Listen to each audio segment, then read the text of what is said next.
Konnichiwa, motherfuckers. Welcome back to the Square Eyes Syndrome podcast. I am your host, Ben Gill, and I hope you're well. As always, I'm joined by the normal one, Helen Watkins. Hey. And the abnormal one, Tara Chole, who this week decided to announce to the world she used her company's Wi-Fi to look at dodgy fan fiction on the company's web Wi-Fi. That was an accident. Do you even know what fan fiction I was looking at? Just tell me, because using the works Wi-Fi for that type of stuff is a bit dodgy. I was looking at House of the Dragon fan fiction. Don't ask me. Oh, I hope no. they don't have trackers on that, Missy. They do, and they're gonna come after me. So yeah. Oh. And also, you were going to buy a Korean pop star's naked album cover. What's going on with that? Oh, I already bought it. I knew it. I'm sure we'll be inundated on WhatsApp during this podcast at some point with pictures of it, indecent pictures. And it will continue to make my wife question my sexuality. So, how are you guys? No Troy this week. Okay. Yeah. We're good. Yeah. We hope Troy is good. He's good, definitely. For sure. Try. He's Feel not better. here. We hope you're feeling better. How was your weeks? Yeah, it was pretty busy, and I'm just thinking, like, in my whole life, I don't think I've ever been referred to as normal, so thanks for that. Well, I'm feeling good about it. You bring stability and Tara brings chaos. So on this podcast, you are totally normal. Yeah, all right. I love that. I mean, I'm not complaining about it. It's just not a word that's ever been used. That's not a bad thing. You're quirky, Yeah. but me and Tara tend to bring this podcast into absolute Disrepute. chaos storm. Yeah, Troy, and you tend to hang on for dear life with your charisma, just keeping you by sheer will holding on to the pole. That's true. Yeah. Okay, I hear that. I'll take that. That's fine. I'm not complaining. Like, it's not a word that people normally use about me. Well, you're welcome. You're very welcome. You deserve it, mate. I'm happy. I'm happy with that. So how are things with you, Ben? I'm excited. Jodie Whittaker's almost out the goddamn TARDIS, and hopefully Chris Chibble takes his awful writing with him next weekend. Oh God! Well, speaking of awful writing, I've got a Stephen Moffat thing coming up later. So Ooh, Inside Man. Yeah. Cool. I look forward. I haven't got to it yet, so I'm looking forward to your opinion. It's just okay. Well, if you haven't seen it yet and you want to watch it, I won't talk about it. No, just tell me what the problem is. If it's about how he writes women, we know. Well, we know, yeah. But also, as well, it's got the worst line of dialogue that I've ever heard in any show ever. Just tell me. When we get to you, just tell me. I think it's like, we're all capable of murder. All we need is what is it? A bad day and a good reason. Why does everyone sound like a cop in his shows? He makes every woman is a sexy cock gobbler, and like not all women are like that, Stephen Moffat. No, I mean he's gone out of his way to make some of his. I mean, the women in this are either just ornaments, willfully stupid criminals, or like Machiavellian geniuses. I think the end of Sherlock exposed his writing style, his whiplash of tone, a lot.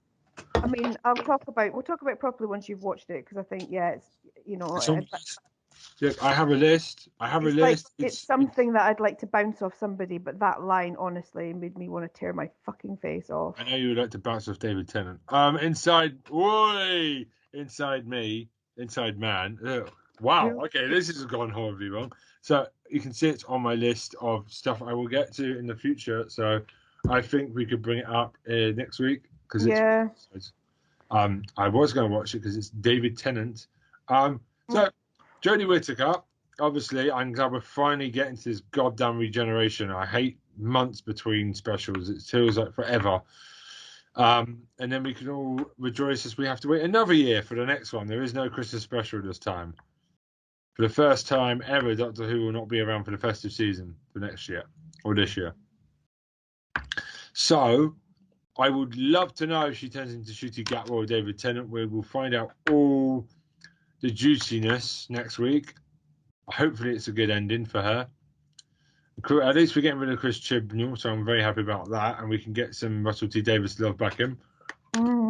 There's a man whose Doctor Who tone was always consistently good. Like you've seen the stuff he's done since It's a Sin, years after years. He's got a consistent tone to a series. It's not like Stephen Moffat, where, I mean, look at Dracula. First episode's great. The rest of it is just wanky bullshit. And it's just like, loves doing that, doesn't he, Moffat? He can never do a consistent all the way through tone, ever. I just fail to understand how you can have Stanley Tucci and underutilize him. Like, it's beyond my comprehension. I'm looking forward to watching this car wreck now.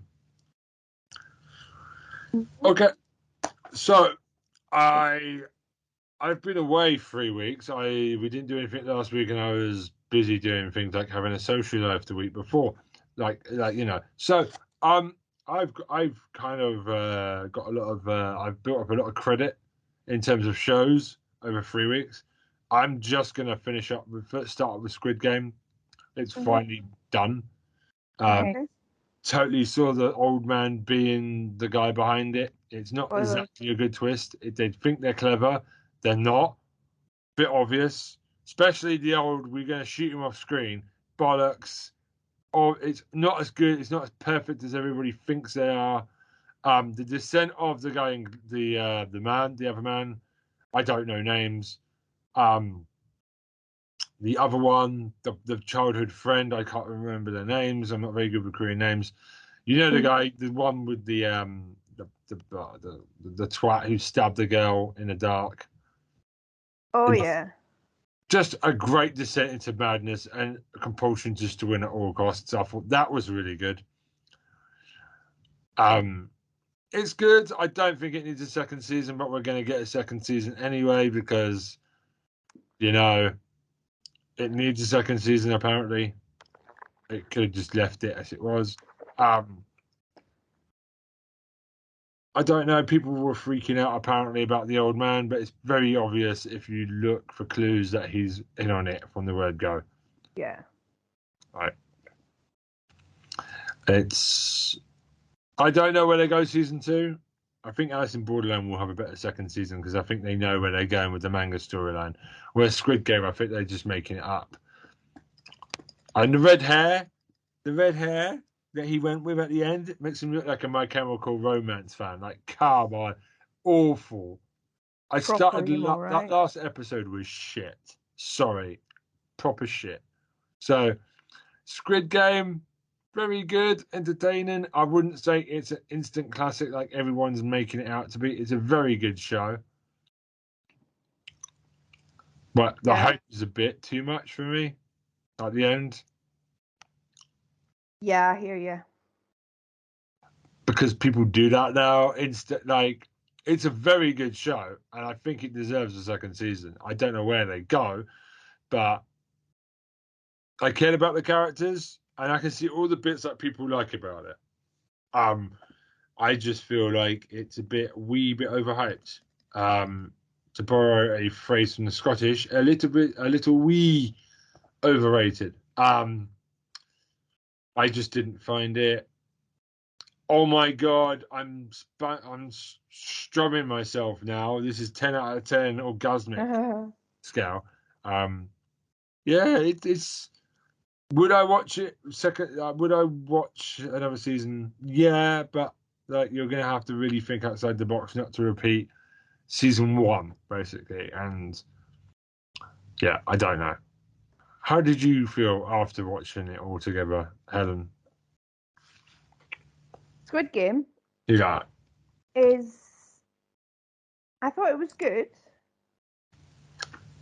I kind of guessed the twist, but only because like I watch a lot of telly and I kind of know when I'm being pointed in a certain direction. Yeah. I think it was good. I don't think it was like revolutionary. No, people were acting like they've never seen people kill each other for money before.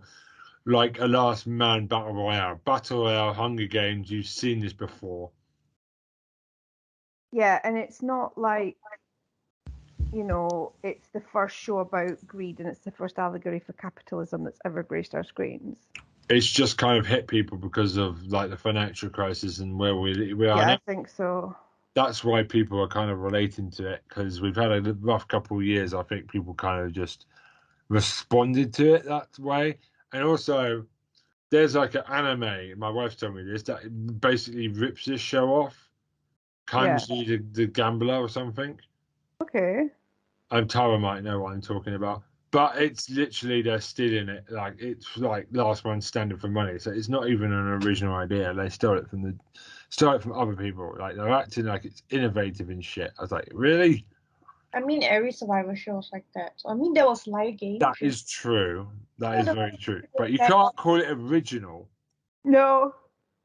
But it's very difficult to be original now, I think.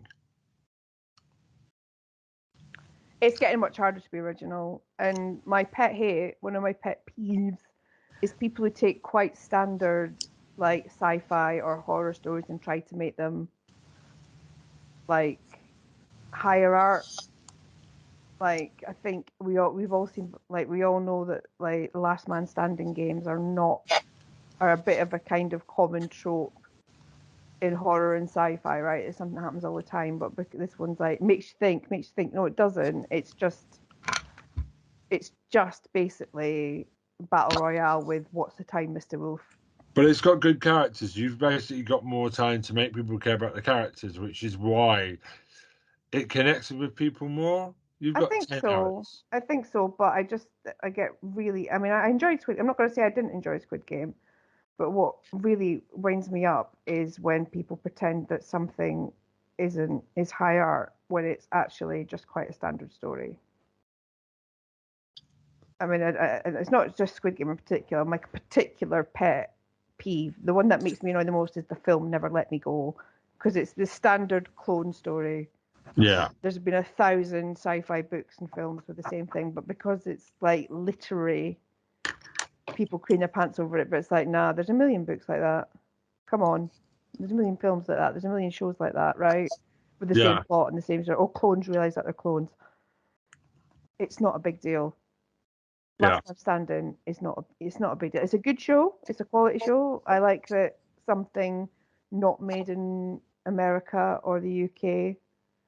Oh, there Makes will it be an American version. You know, Yeah, Netflix. but I like it. I like it that it's got to that, something that's not from an English speaking country has made it to the world stage. I think that's really cool. But let's not pretend that it's an original story.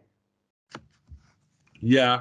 I mean, I'm glad it gave more exposure to East Asian TV because it's very. What a lot of people have said is it's not.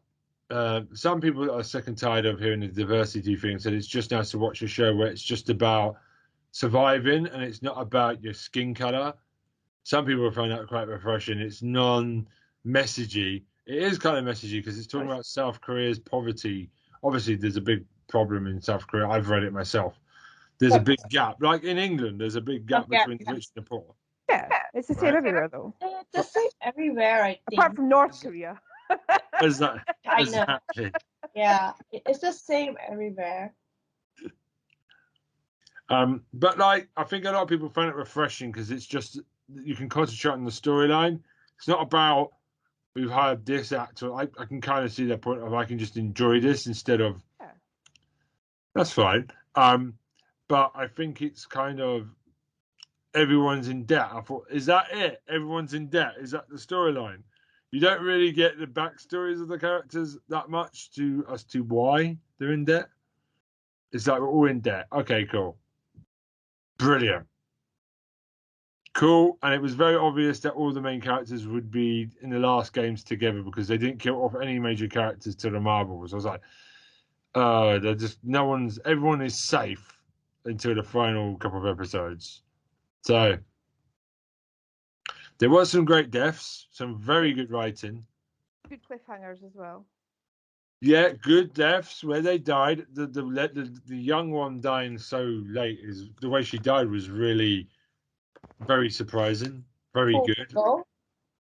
I was very affected by it. Which character? The girl? Huh? Which character are you talking about? Well, the chick with the brother outside who got stabbed in the throat, she was already hurting from the exploding glass. Yeah. I was like, oh, that was some good writing. So, but then it went on for wanky half an hour, the final episode, when it just really needed to wind up and make an unnecessary twist for no reason. I would like to have heard a bit more about, the whys. Like, I think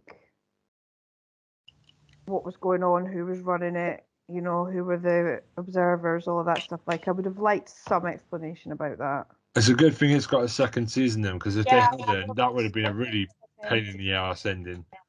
they'd disclose it in the second season anyway. I hope so. Also, I am excited to see Netflix's game show version where real people will compete for prizes, but they won't die. That's going to be fun. I'm looking forward to it. Cowards. From the world as well. They said they're auditioning everyone from around the world.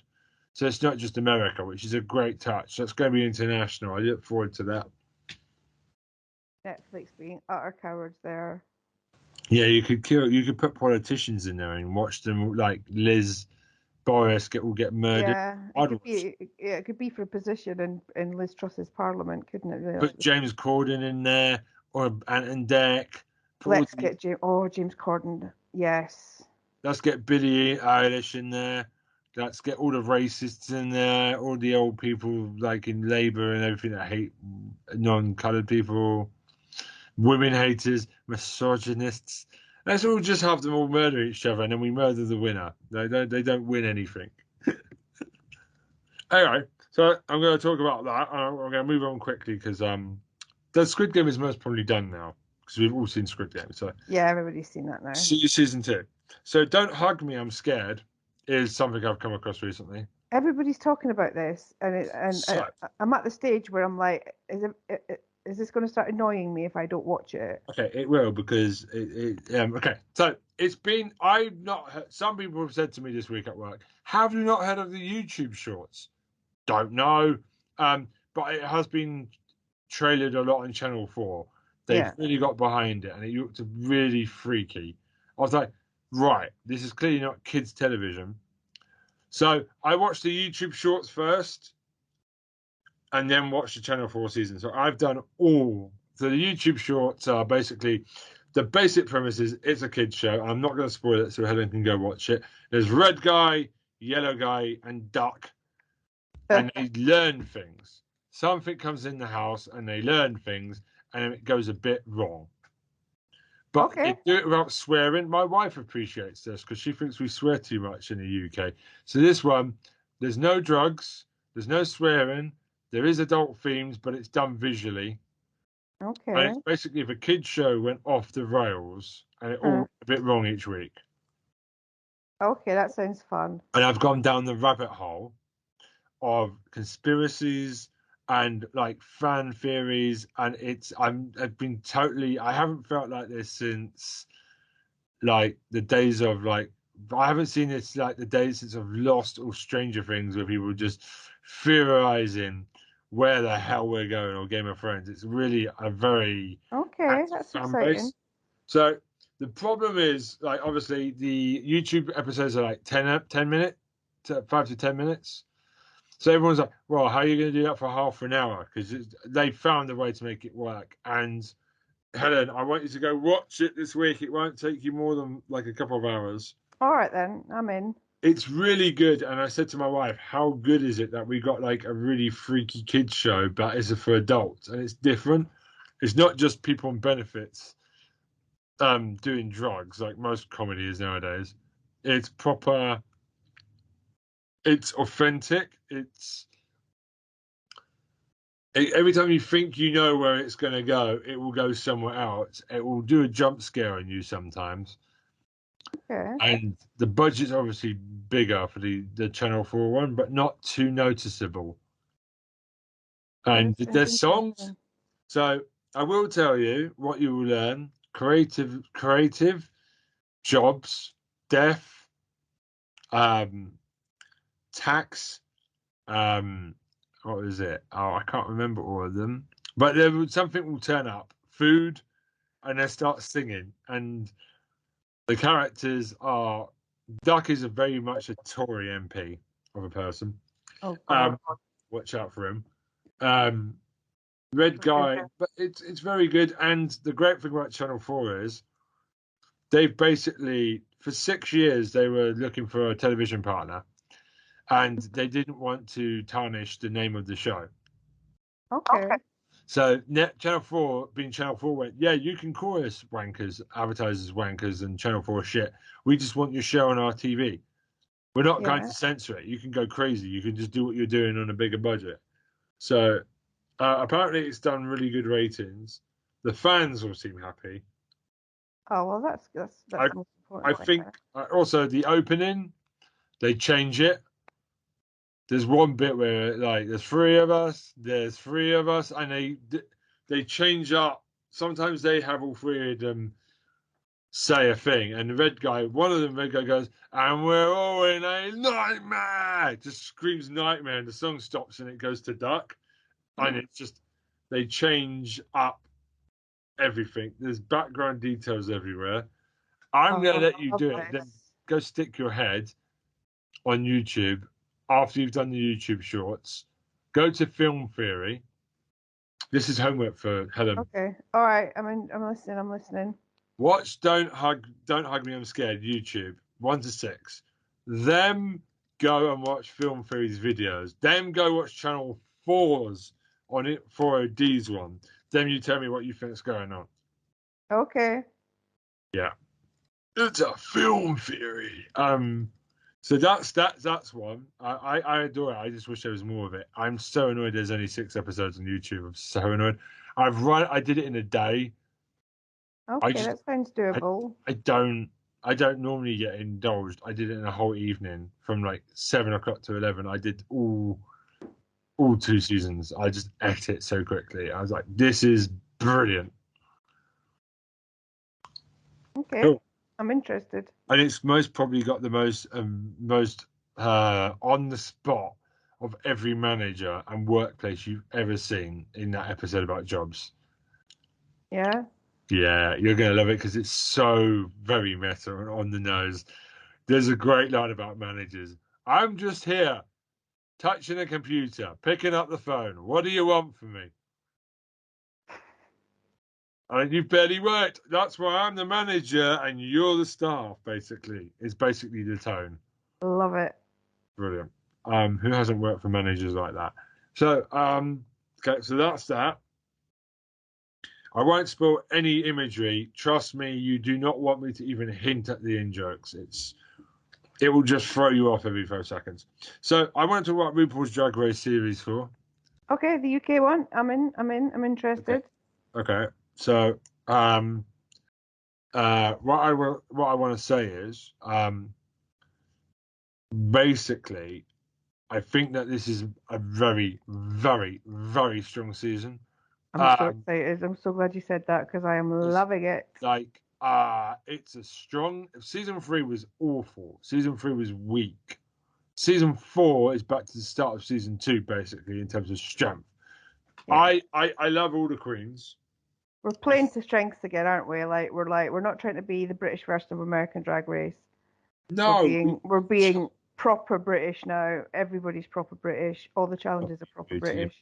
But we've got charm. There's something the American drag queens don't. They're just screechy bitches, where our queens have style.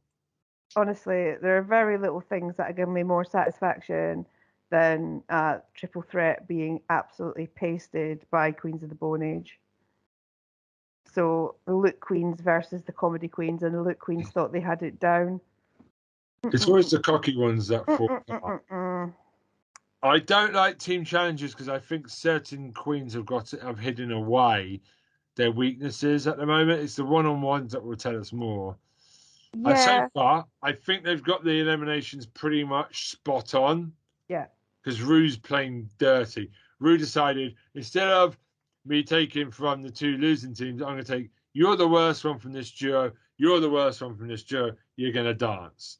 I thought that was very good. Yeah, that was good. I did enjoy that, I have to say. I think Baby's going to get eliminated at some point. She's very basic bitch. She only wears black. She's going to get found out quickly. So I think I've got my top 3. Go on. Danny Beard. Yeah. The other black lady, the Jamaican one. Black Pepper. Black Pepper. She's very good. And she can dance. So even if she goes in the bottom for a bad week, she'll survive. Mm. And it's going to be Danny Beard. I cannot see anyone out those big 3 getting in. I think it's a lock-in. I think Cheddar Gorgeous might be she's such a big icon. Yeah, that's it. I just think those 3 are such big threats.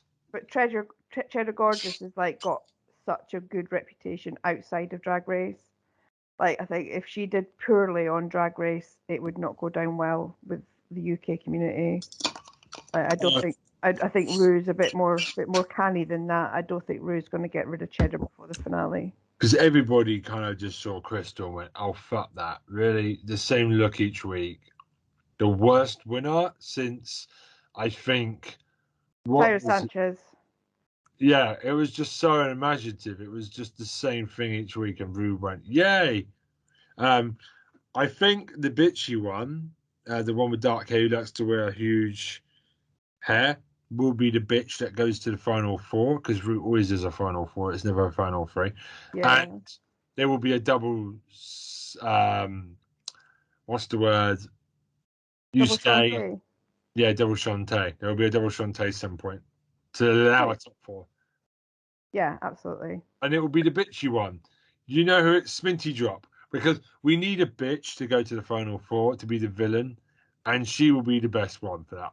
Yeah, but Sminty, like, she's not as good as what's her face. That was the bitchy one. Is it Diabetes? Yeah, but like even Cheryl Hall isn't the best one, but she was the bitch for season 1 to get all the way to the final 4. You need a villain. Yeah, but Danny Beard does such good VTs though. I met Danny Beard. I was supporting someone today, and we're walking back, and he's a Drag Race fan, and we know that Cup and Common has that gay club with drag queens in the corner. Yeah, 2 barrels. No, and I'm just so Danny Beard. I went, Danny. He's like, oh hi, lovely. Hi, how are you? Didn't have time for a picture, but he was like, oh, I've got to quickly go, but it's nice to meet you. What's your names? And so we introduced ourselves. Aww. Have a lovely day. Gave us a code, and I said, keep watching, enjoy. Run off inside. But like, lovely. Danny Beard is really, really nice. Danny Beard, we love him. I think he'll go all the way. I can't call who will win at that point. So between those 3, I think Rue's going to make it a good season. I think the right people will go. I think Claudia. No, Dakota Schiffer has got a good chance. She could go deep. Like, she's just got a style that some of the other queens don't, and I like her. And good storyline as well. I think they're using a lot of her in the VTs and stuff. I just think it would be a good storyline if she won. Yeah, I think maybe she's final 4 as well. I don't know. Season 2, they didn't have a bad bitch in the final 4. It was just all love and kisses between. It was beautiful between Blue, Trace, Lawrence Chaney, and somebody else that I can't remember. Ellie Diamond. What a great 4. So you don't technically need the bitch all the way through. So I would love Dakota Schiffer. I haven't seen last night's episode, so I'm only talking about the first 2 episodes. Shout out to Ellie Diamond, my hometown queen. You were robbed, babes. You were robbed. LED should have been in the final. And she wasn't. She was. I do love it when Rosie was on the next year's Drag Race and Rue was like, "Tell me something in a Scottish accent that I've never said." And she said, "What, Ellie Diamond?"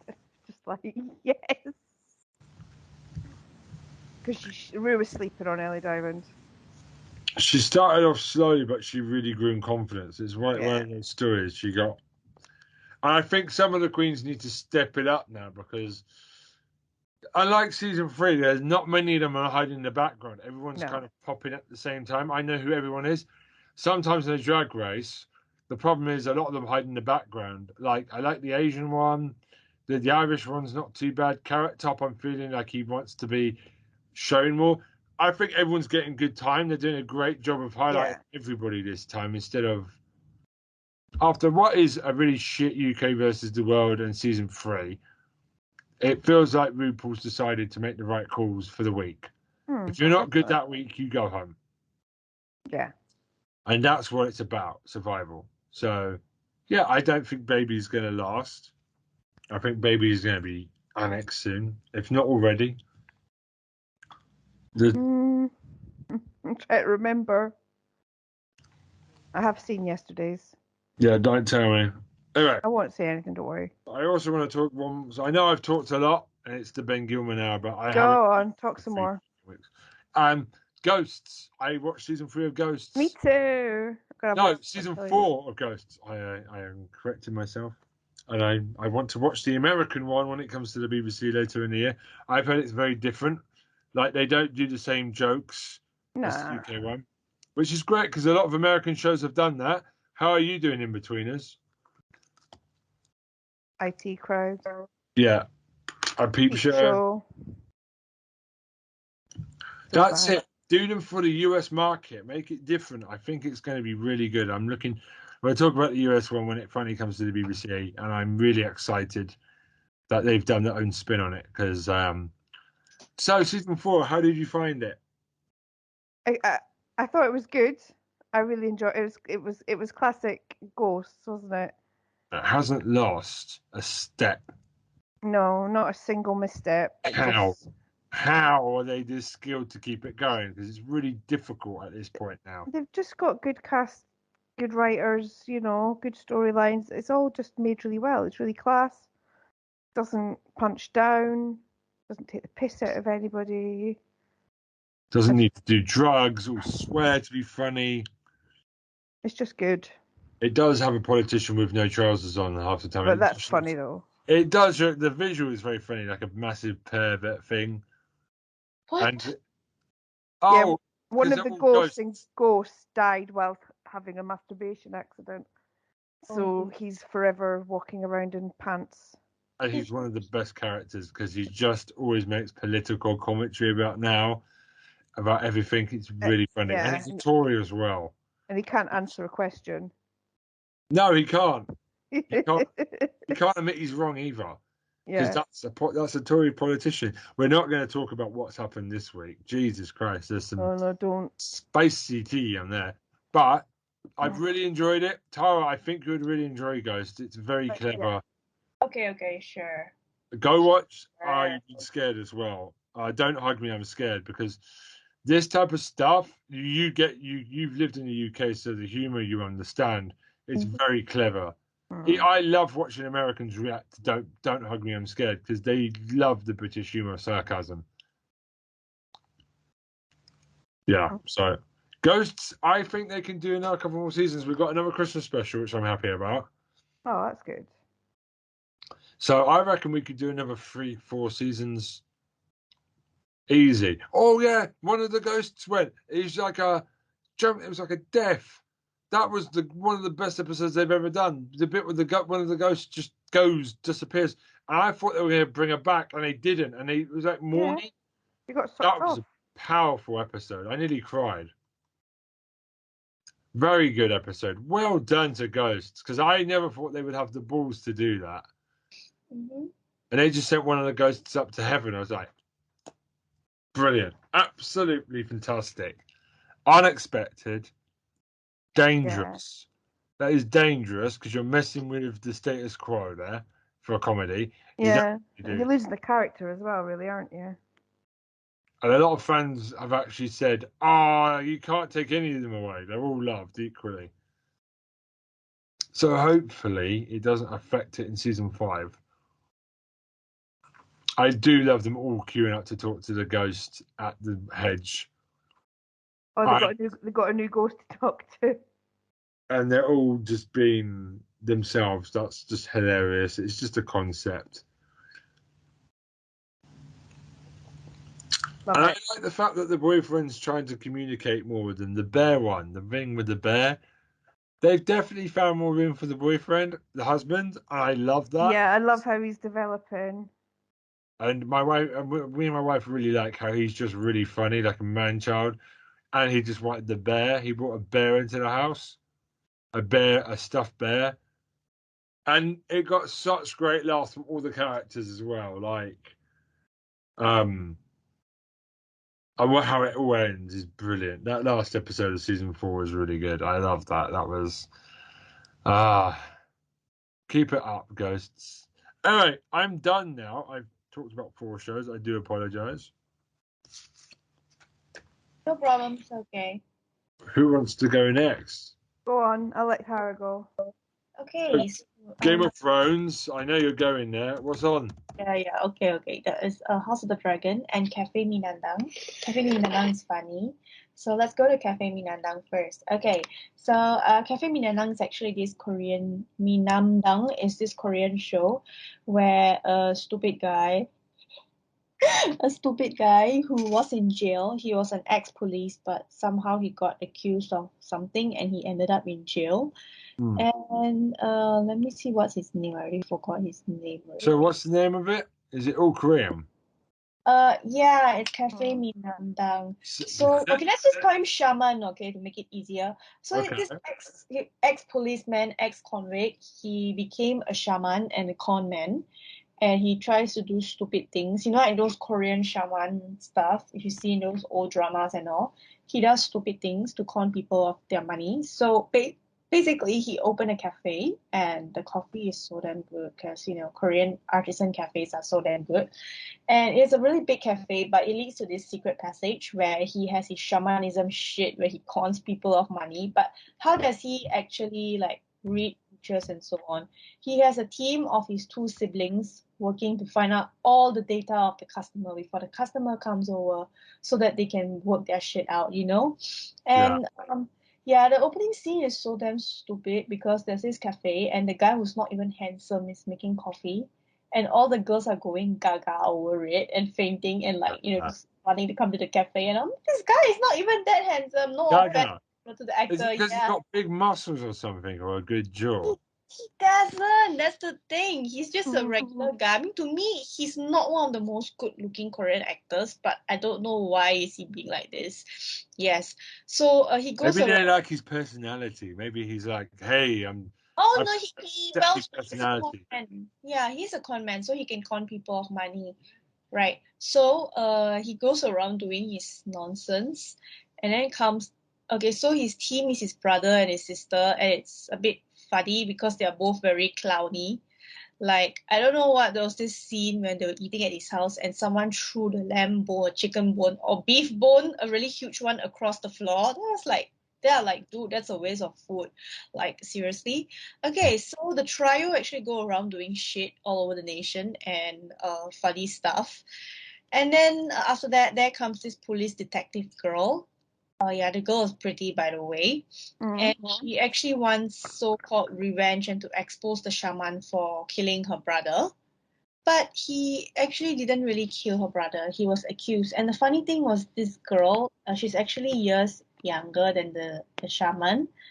But when she was a teenager, she fell in love with him because they used to spar taekwondo together, and her nickname was Miss Little Police. And one day, when she wrote a letter in Hangul to confess her feelings for him, she just graduated from the Cadet Academy, by the way, and she was a teenager. So she wrote her feelings to confess to him, and along came another girl, and yeah. And of course, when she was a teenager, she was ugly and had a bowl cut. But when she grew up, yeah, she's very beautiful and graduated from the Cadet Academy as well. So I think there's a huge age gap between these two. Honestly, I have not watched the series until the end. Let me just check on Netflix what episode I am right now. Okay, give me one moment. Yeah. Googling on air. Da-da-da-da-da. It is slow as motherfucking internet. Like, dude. Okay. Oh yeah, this is way too slow. I don't know what's wrong. The app is stuck. Oh, there it is. I'm on the edge of my seat right now. This is thrilling Okay, audio okay, cool. content. Okay, I'm only at episode 7 when there are 18 episodes. Oh wow. That's a lot of episodes.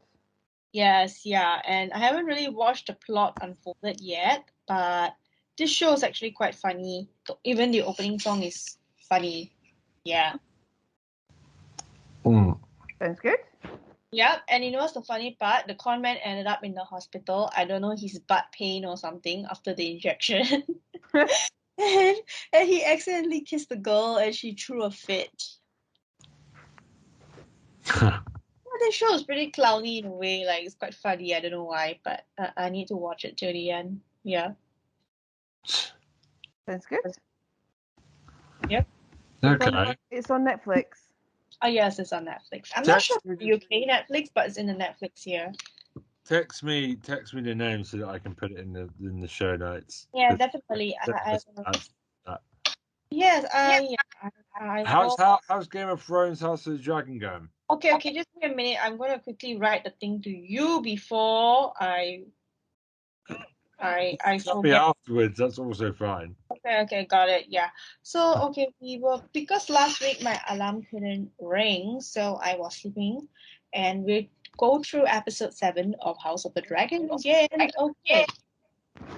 Right. So basically, it starts with Lena's funeral. Damon's ex-wife. Not the ex-wife. I mean, she was his wife until she died. It sounds like my dad or his ex-wives. Okay. So actually, Lena is a nice girl. I don't know why they kill her. They could kill other people, but yeah, Lena died because I think I was talking to Troy about it on the previous episode that the baby is stillborn, and back then they don't have ultrasound or shit to detect, or they can't even perform a proper C-section because it's the medieval ages or whatever age there is.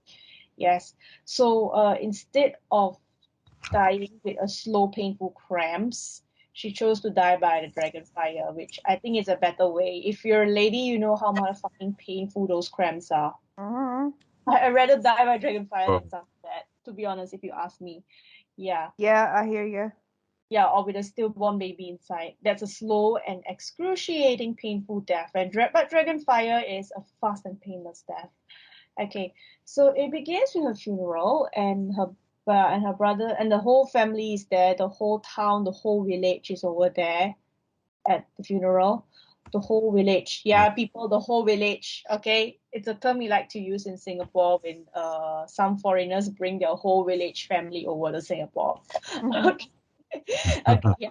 So the whole village is there, and then the brother Lena is grieving and all, but I don't understand one thing that Damon and Rhaenyra keep looking at each other, like on and off, like look at each other.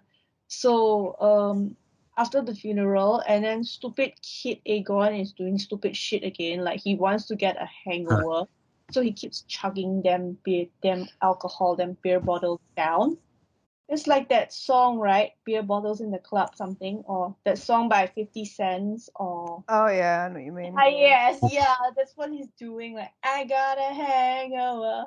Oh, yeah. So, so that's it. So, after the funeral, we see what is known as Singles Inferno, more like the Westeros medieval version of Singles Inferno, where two people go on the beach for a long walk, like what you will see on the Inferno programs, right? Yeah. And they start talking, and okay, I don't understand why the lighting was so fucking dark. Like, I had to increase my brightness to the maximum. Then I'm like, well, okay, I'm just gonna increase the brightness. And so they're talking, and then like they start, yeah. So Damon and Rhaenyra, they're just on the beach, like Singles Inferno, and like every other Inferno, even Korean Inferno, British Inferno that I've just seen, and they start talking and they start making out. So I'm like, I know you wanted this for 10 years, people. I know you wanted that, yeah. So they literally have sex on the beach, where I filmed my reaction and put it on my TikTok. And let me talk to you about what my friends people say. So my Japanese friend said I'm kawaii, means I am scary, and he wanted to show it to our ex-MD or something. And I told him, hell no. I mean, yeah, but you know what? Because he's already my ex-boss, so I don't work with him anymore. But if you want to promote my TikTok, by all means, go ahead. He said I'm scary, but I'm funny, the way I reacted. So people, if you want to see my reaction to the Damon and Rhaenyra beach sex scene, you can check out my TikTok account, which put in the description below. Yes, and because one of my colleagues, actually just my candidate in my current company, follows me on TikTok, and he saw the video as well. Yeah, he gave to the video. So people have seen me reacting to Sex on the Beach, where I halfly talk in Japanese and English. Yeah, so okay, they had sex on the beach. That's a song, right? Or is that They should totally do the music video with the Game of Thrones cast on a beach, sex I on the want to have beach. sex. Wait, It'll be a wait. porno. But the thing is, the Game of Thrones, if you did sex on the beach in Game of Thrones, it's a porno. Got to be careful Yeah, of that. but this sex scene was a bit different because viewers were complaining, like, why? Because they changed Rhaenyra's actress to an older girl. Well, she's actually my age. Yeah, the new actress, Emma, is my age. I can't believe it. A lot of people say I look younger than my age because is it because Asian thing? I don't know. So, and basically, so they're having sex on the beach, and people were not happy at the reactions because the sex scene was too slow moving. They wanted something, fans actually wanted something very hot and dirty. I'm like, people, yeah, this is a funeral. You can't have hot and dirty sex. You must have slow sex. I didn't realize there were such rules for these things. Like, I didn't realize that there was an agreement. Neither did I. Yes, then I'm like, okay, I know you guys wanted to bang for 10 years, but holding that urge in for 10 years? Wow, okay, I can't even hold it for like I one just day. did not realize there was rules for funeral sex. Yes, yeah. No, neither did I. Oh, you know what's the worst part? A lot of people wanted the clip from the episode 1 scene where Damon is banging the whore, Missaria, that bitch, yeah. A lot of people wanted that sex scene because he was completely nude and you can see his arse and his pubic hair. Matt Smith's arse and pubic hair. People want that video. So I'm like, what is wrong with you people? You want to look at his genitals, his pubic hair? You have your own pubic hair, right? Yeah. Yeah. So anyway, episode 7, and as it goes, what happened? In the middle of the night, whiny bitch Eamon crawled up from his crate. I thought he was gonna spy on his uncle and his half sister having sex. So I'm like, go to sleep, bitch. This is PG rated. It's not like you ever have one anyway. You're not allowed to see it.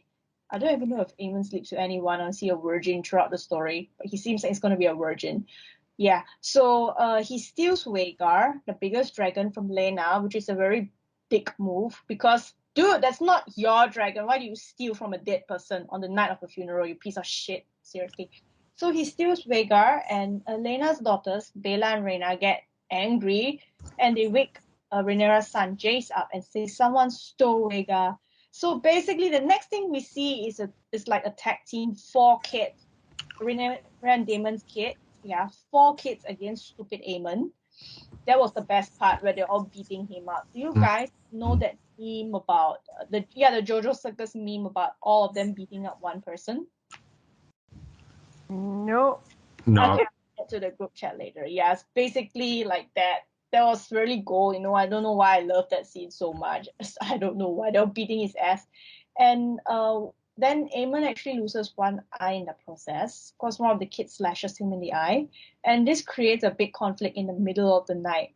So stupid Alicent was very angry that Rhaenyra's son slashed her son's eye, and so the crazy thing is she wanted to take the Rhaenyra's son's eye. She wanted to slash his eye. An eye for an eye, it's fair. And okay, so this part, literally, Viserys had to be the judge, and he said, "There's no such thing. We won't slash the other kid's eye."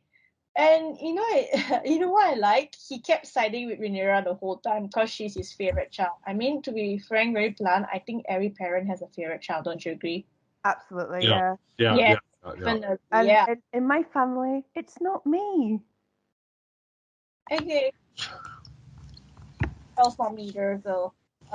So anyway, the dad, Viserys kept taking Rhaenyra's side and say there's no need for any more like sticking people's eyes or what. Okay, please, everyone go to sleep. I had enough of the shit that goes on in my family, yo. I can't stand it anymore.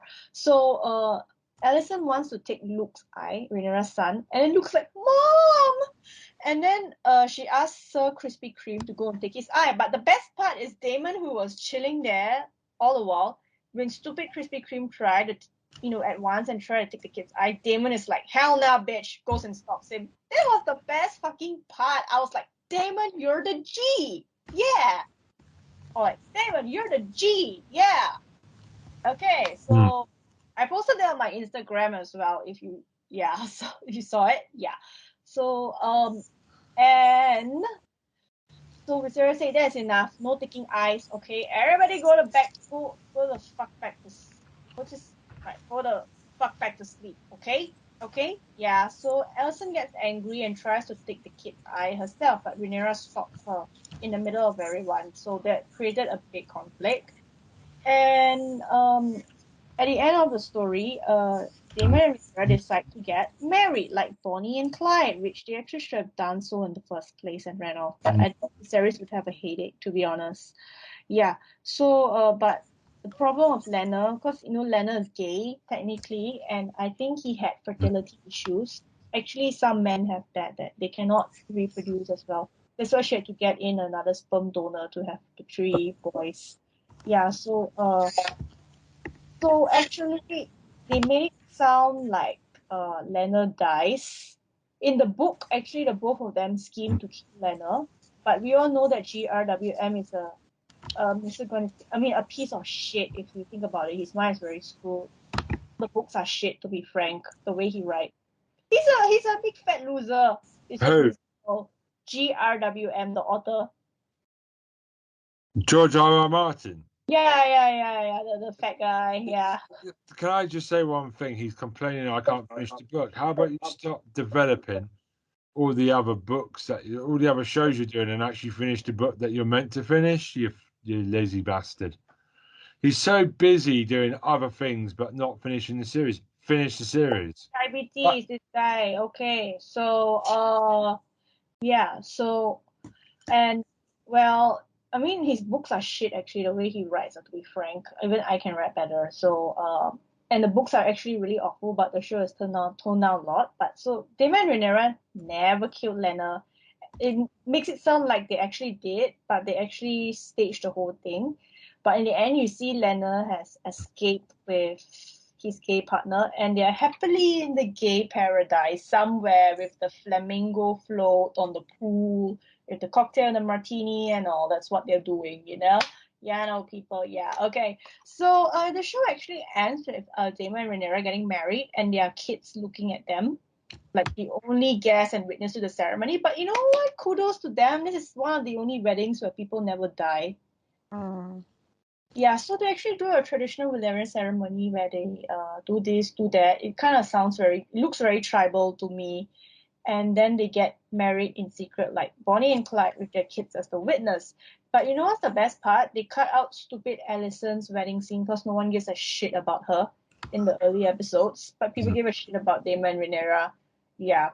So that's how episode 7 ends, with sex on the beach and yeah.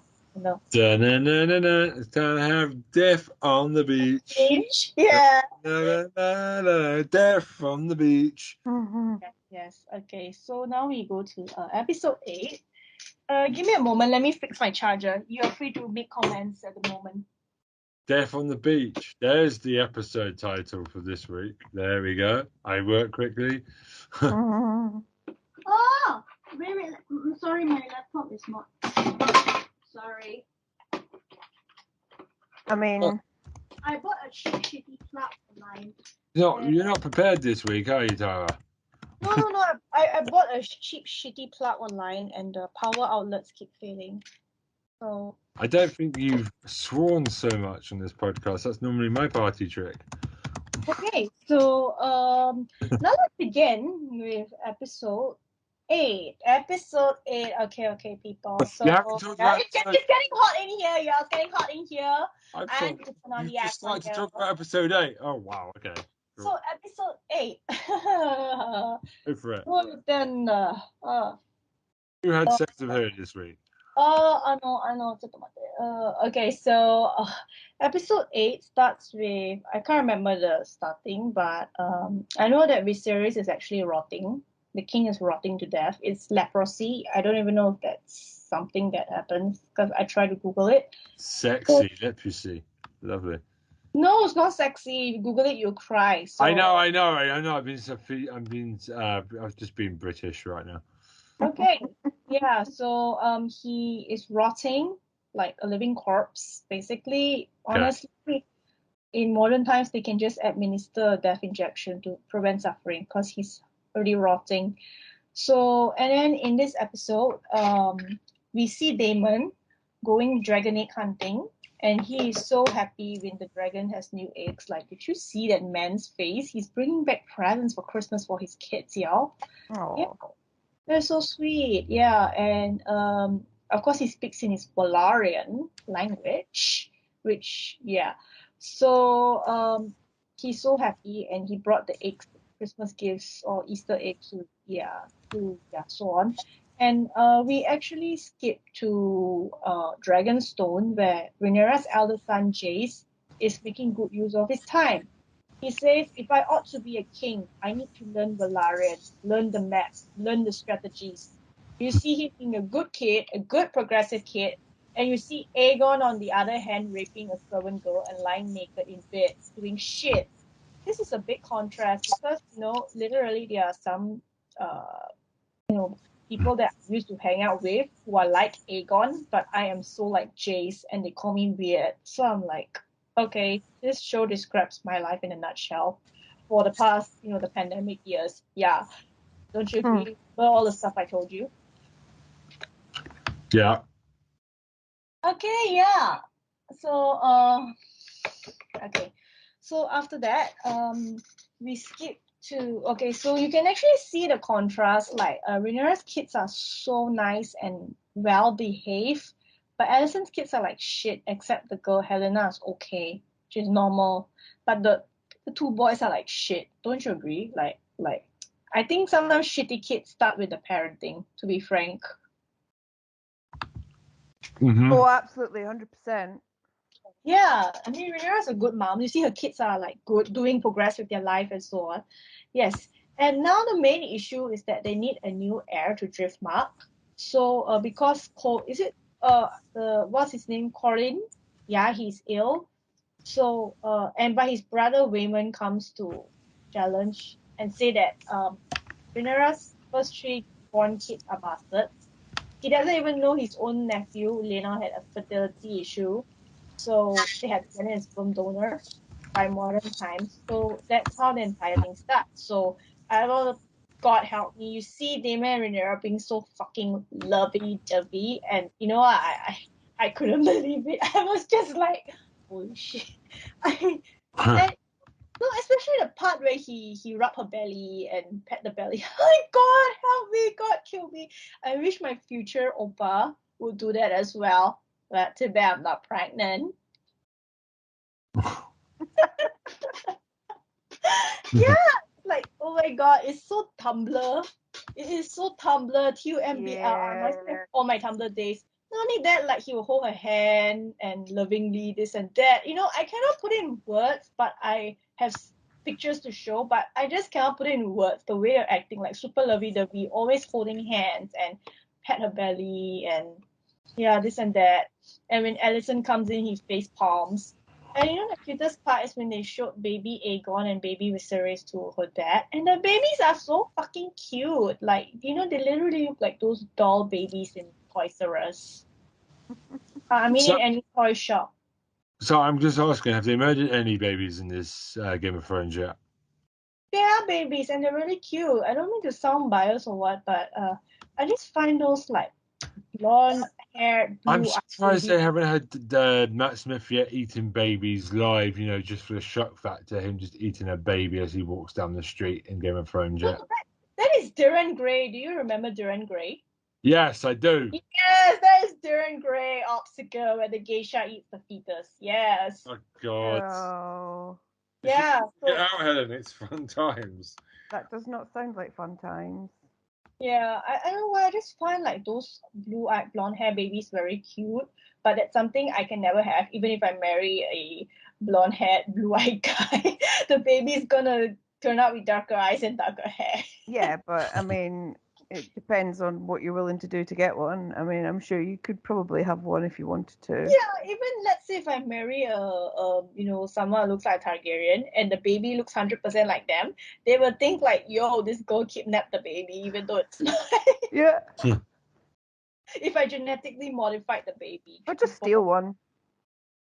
Well, even though I'm not its mom, they will most likely think I'm the Asian mate. Yeah. Anyway, so so the baby is so fucking cute. I want to pinch its cheeks and hug. And you know, okay, when Nero holds the baby, the way Damon pets the baby's head is like, Tara oh, wants a baby. This week, Tara wants a baby. 私のご苦労さん、感じて大変ですよ。Sorry, I didn't say that in English. I had to say in mother tongue. Okay, it means like my heart. I can't take it. All those goddamn feels. Yeah. So it just literally stabbed my heart to see them in that kind of Damon fucking Targaryen in that fatherly kind of, and he's being such a dad in the entire episode. So, Viserys actually has this final dinner. And Rhaenyra's kids and all try to act polite, but Aegon is a piece of shit talking about cock and everything during dinner. Like, yo, seriously, you want me to stuff a sausage in your mouth? That is cock, okay? And then a fight interrupts because Aemon is a bitch, and then Jace tries to come up to him, but actually the way I don't know how to describe. A lot of viewers pinpointed this scene where Aemon actually got in front of Jace and said, "Jace," like in a way it's like Jace, go to your room kind of thing, like a dad would do. Yeah. And I know Damon was being such a dad, like the way he got in between the fight and the way he glared at Aemon.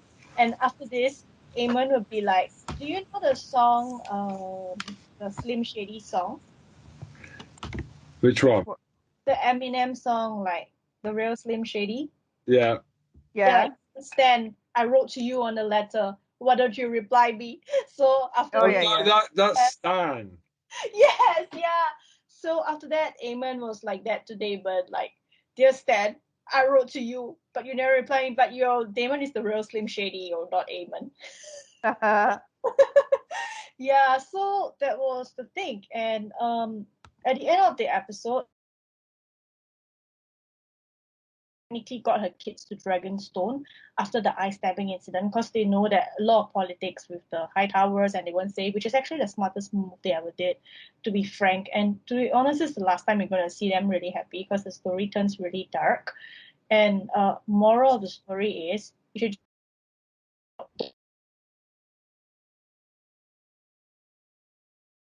But it's a good moral. Yeah, exactly. Yeah. So, in the end, the king dies, but he tries to say something that he wants Aegon on the throne. Aegon is actually Rhaenyra's son, not Alicent's Aegon, because that's the most popular baby name among the Targaryens. So that was how the misunderstanding started, and the war started. So that is the end of episode 8, and I'm actually glad that the TV producers changed a lot of things from the books to make it suit the modern times and all. Yeah, compared to the savagery of the medieval ages. Yeah. So that is. Okay. I'm done. I don't think I want to watch it, but I think I want Tara to explain it to me. I'm a fan. I'm a fan of her descriptions, actually. I feel like I'm watching the show. It's fantastic. Yeah, because I can do commentators if you want. But you know what I found today? I was having a shitty time at work because this person cancelled on one of the and I just found out that they actually cut a rough table sex scene between Daemon and Rhaenyra from episode 8, and it happened on one of the tables on Dragons. So I'm like, dude, why you cut out my smexy smut? Yeah. Yeah, so I had to resort to fan fiction of them. So that was when it actually happened yesterday or 2 days ago. I finished work, so I went out of the company and to the live area. Little did I know, people, that I was still using the company Wi-Fi when I googled Damon Rhaenyra, Damnera, hashtag Damnera fanfiction, and all the P stuff popped up. Then I'm like, wait, am I still using the company Wi-Fi? Oh shit, yes I am. So I quickly turned it off and used my mobile data. Please come to the office. Tara Chole, can you please come to the office? The one, but you know the best. Okay, so I'm gonna read this thing out, right? Just a short paragraph. Bear with me for a bit. Just a really short paragraph. Okay, so I came across this fanfic called Art is War. Shout out to MZ Ladybird if you're ever hearing this. あなたの fanfiction が大好き。本当に大好きです means I really like what you wrote. Okay, do you want me to read the summary, the short summary out? Go for it. I know my Valerian will suck because I don't know how to speak Valerian, but I will. Okay. Sprawl on the couch, naked and sweat up, despite the fresh rain outside, Rhaenyra stared at the portraits lining the wall. The entire flat was littered with canvas, but these pieces were the ones that Damon kept over the years. A private collection he would never sell. A portrait by the lake sat above the mantel. In a simple oak frame, a little girl seated on the bank, bare feet skimming the water. It's my favorite. He smiled. I don't know how to do a Damon accent. Okay, let me try. It's my favorite. He smiled from behind the easel. I have a fucking easel right there. It's right big. I don't know what to do with it without moving. Okay. Bagon Edrosa Donna Vina. Almost done. I thought that was Italian, to be frank. You sound like you're ordering pasta at a restaurant right now. Mm-hmm. I sound like what? You sound like you're ordering Italian pasta at the moment. Yeah, well, you see, it sounded like. So in this fiction, they live in London, modern day London. Damon has a flat, he's rich in central London. And I'm like, can I be there? I can be Rhaenyra's Asian best friend, given that, I lived in the UK before, right, in London. Yeah, Yeah. so yeah, I can be Rhaenyra's best friend. But don't worry, I won't disturb your Uncle D. I have my Korean boy, Jungkook, in this fanfiction as well. Yeah. Really have rough sex and also. Okay, I'm done with my part. Before I get carried away for this fanfic. Yeah. Because... Before you get carried away. Okay. You've already got carried away. We're in the Storm Tower right now. Yeah, we're We've just gone places, and it's always a thrill to see where we go. 実はその fanfiction が大好きです。Chi fanfiction. Sorry. okay. Are we ready? Is it my turn? Yes, it's your turn. Yeah. Excellent. Yes, All right. thank you, So Tara. the first thing that I was going to talk about was a show called Echoes on Netflix. Yeah. But I can't for the life of me tell you what happened. Why? So it's just very confusing. Are you drinking while you're watching these shows? I haven't had a drink in close to 15 years. Very No. good girl. Wow. Be proud of you. It okay. is just very confusing. It's about twins, and it turns out one of the twins goes missing, and it turns out that they've been kind of swapping lives for years, so you never quite know which twin you're talking to, which twin you're involved with. Well, that sounds like a horror ready to happen. And I mean, if anybody wants to try and tell me what happened, I'd be very interested to find out, because I couldn't tell you, but I enjoyed it. But beyond it being about twins, I couldn't tell you what happened. So that was that. What else did I watch this week? My husband is really into For All Mankind on Apple TV. It's an alternative history drama, and it's about what if the Russians won the space race in the 60s. Okay. So what would be different in the world? How would it go?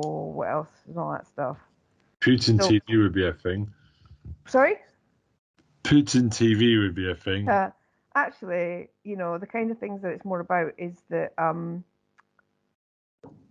well, obviously technology, because we didn't put our energy into the space race and we want to beat the Russians on something else, technology's come a bit further. So we've got like email in the 80s, or C-mail as they call it, because they call it computer mail. And Apple products get developed a lot sooner, obviously, because it's on Apple TV. But it's about kind of the kind of political landscape, but it's also about like, Apple products. Yeah. So, but it's about Apple products, but it's also about the people, and it's about like all these different people being astronauts, and their lives are just messy. They're no less inclined to have a family drama just because they're astronauts.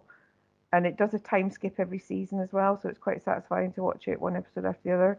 But I have to say that there's a twist in the second to last episode of series 3 that is one of the best things I've ever seen on television. Like, I can't tell you about it because it's such a big spoiler, and it will ruin literally the first 3 seasons if I tell you.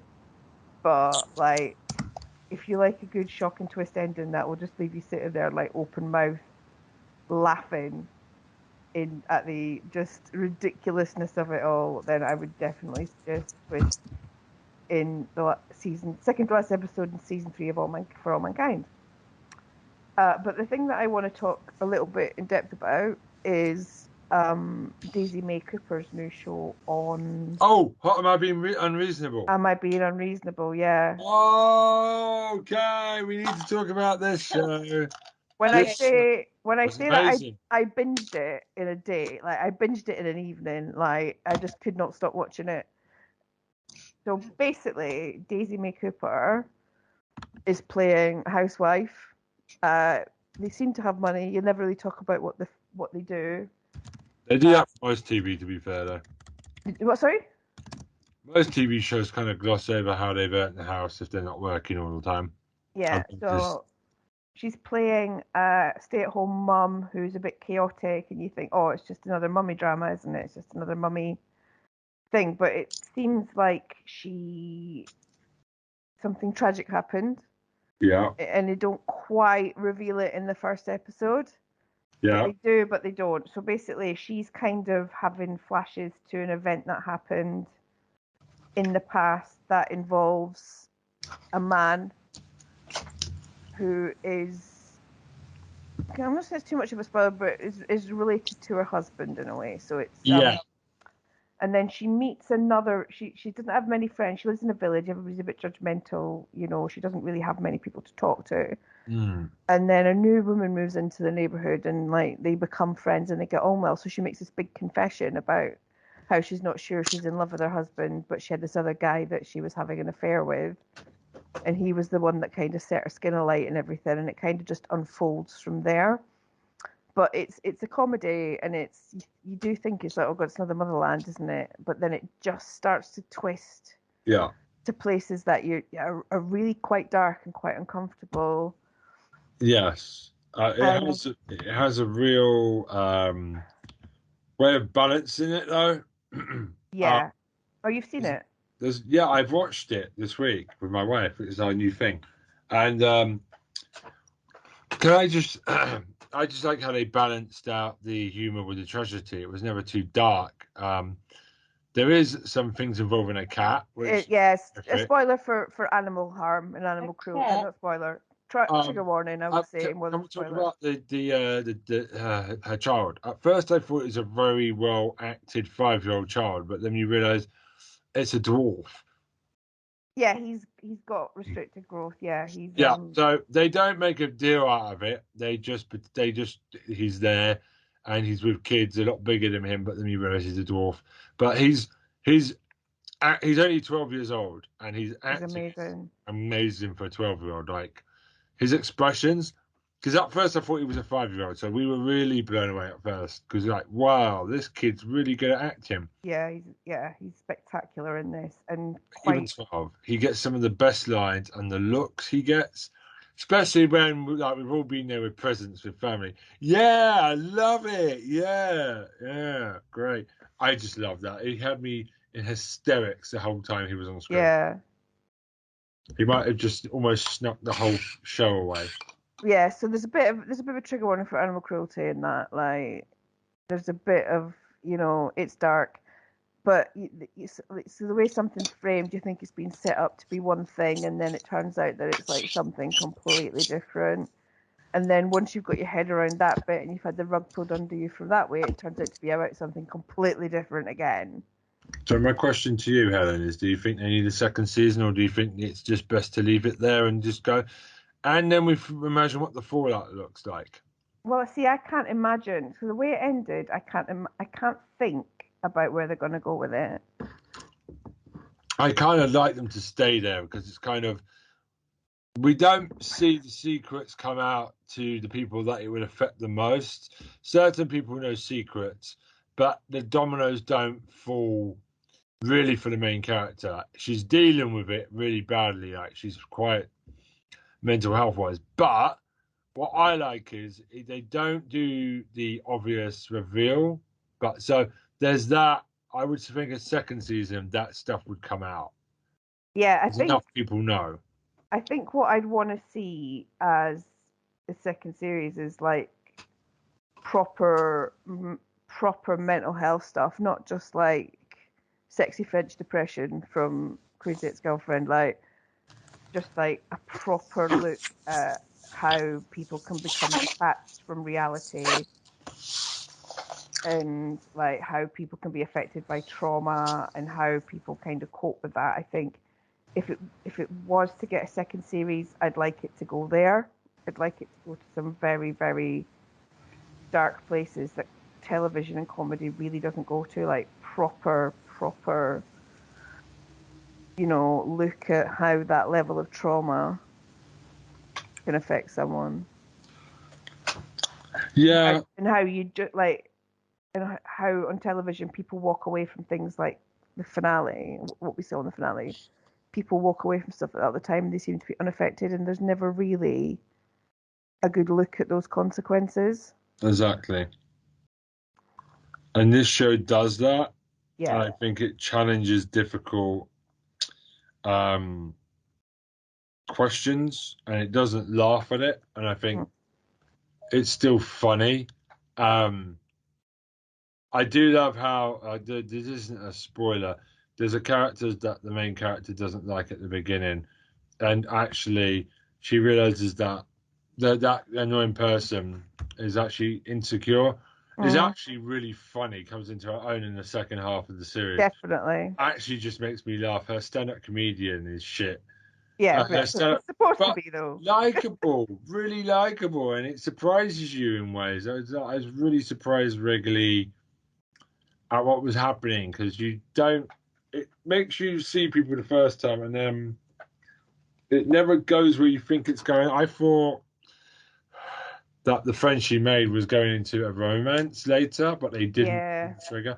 So it always it doesn't do the obvious thing, and I applaud that. I don't think it needs a second season, so I would kind of like them to leave it there, maybe. Yeah, I'm not sure. I mean, I think I would be happy for a second series under really specific circumstances that I probably won't get. So. Well, I kind of don't like this country that she's in. I think it's a really shit comedy, so I'm really glad to see her in something good, because when my wife originally said so, I was like, oh, but this country is proper shit. I don't really want to watch this. But I'm glad I did now, because she's obviously a very good writer with the right material. I don't know. I quite like this country, I think. I never got into it. I just thought it was a bit not funny.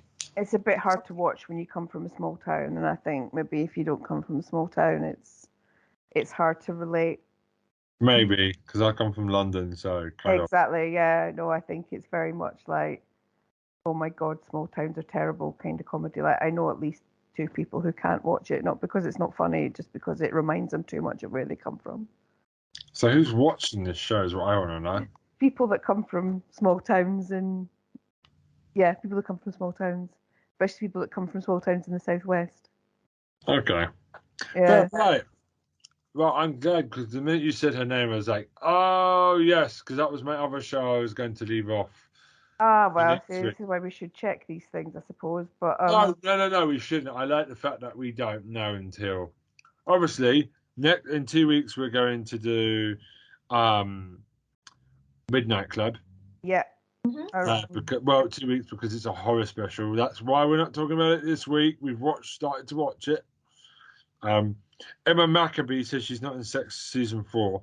Why don't they just cancel season 4? Half the cast is missing from that season. It's gonna suck. No, she says she's got a limited role. She says she's not. Yeah, but that's not good enough for me. I mean, like, if you can't get them all back, just don't do it. 3 seasons is good. You don't need to do a 4th season. But I suppose that's the thing with like school dramas, isn't it? You're going to run out of time. Yeah, but there's so much. Like, I would just leave it because I don't think they need it. I think they should just leave it because I don't think season 4 is going to be disappointed. Yeah. I don't know. I've always got hope for these things. Let's see. I hope it's good, but like all my favorite characters are all disappearing. I was like, the diversity and sexuality part of it is really just going back down to straight people again. Really, I was like, okay. Plus, we don't know who they're going to get in though. That's the thing. So I'm going to give them a chance.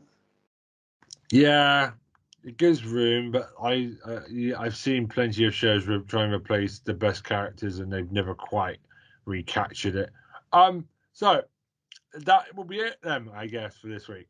So yeah, I think so. We have a Halloween special in 2 weeks. Yeah, I bought a witch broom, by the way, last night. Yeah, of course you do. Yeah. The pussy lady. No, the cat lady. So that sounded wrong. The cat lady. You are the cat lady. Of course you would have a broom. Yep, and a witch hat. Fantastic. Well, we are doing one. We're going to record it on the 28th. Because we didn't do one last year, and it is time to do a proper one this year. It's not going to just be horror movies. I also want to try and watch Rec on iPlayer before as well to get a bit of a horror vibe going. So we shall see what we can come up with. I'm excited. Yeah, cool. Okay, you two haul yourselves out with your things and everything. Okay. Go on. Yeah, so check out my channel and TikTok account. If you want to see me reacting to Sex on the Beach, it's on my TikTok account. Cool. Congratulations for naming Death on the Beach. That is now the episode title of this episode. Congratulations. Troy's stuff is below. Legend 101. That's all there. Helen, your bit? Yeah, the Twitter page at squareicing on twitter.com and at gmail.com if you want to email us. Okay, and we have a YouTube group. You know what? I can't speak now. I'm tired. We have an Instagram. No, we don't have Instagram. I'm telling Porkies. We have a Facebook group, or Meta, whatever they call it now. Yeah, go in there and all that, and yeah, have fun. So it's goodbye from. Have we done the email? We've done the email. We've done the Twitter. We have. All right. Well, it's goodbye from me. Goodbye from me. And from me. Watching Liz's Trust's head explode in Squid Game would be the highlight of my year. Maybe we should kidnap them and just have them all murder each other with glass. Make them swallow glass and punch them in the throat so that the glass explodes. Yeah, I'm down with that. All politicians need to die.